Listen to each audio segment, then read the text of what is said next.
Deduction alert tonight. The annual American tradition of itemizing our deductions and claiming our dependents is over.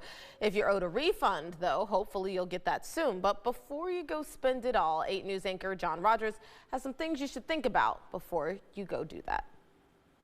The IRS will process nearly 200 million tax returns, and the average refund sits at around $3,000. Just think of what you could do with that money right now. You could buy a hot tub, a 2-week cruise around the Mediterranean, or a front row ticket to a Taylor Swift concert.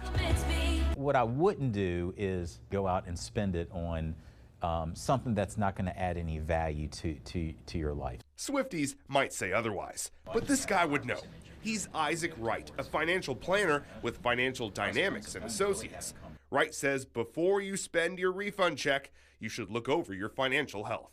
As a lot of times that may be the only thing that's coming in the door.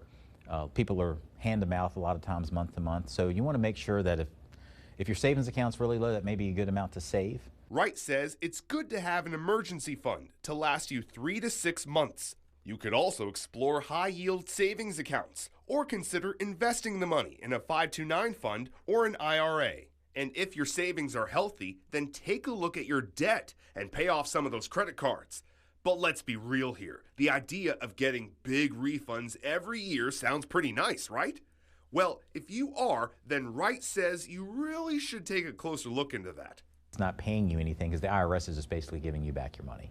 Getting a big refund check means you paid too much in taxes out of your paycheck all year long.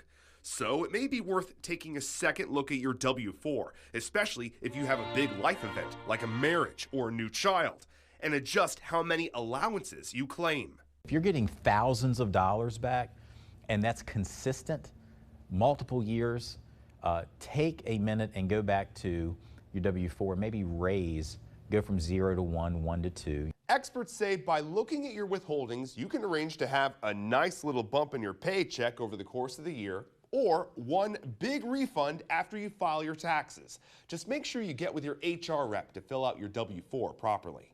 But ultimately, how you use your tax refund check is up to you. Wright says whether it's an object or an experience, use it on something that's very meaningful to you. Having the ability maybe to do something with your family and your kids, that experience may be very valuable. In Richmond, John Rogers, 8 News.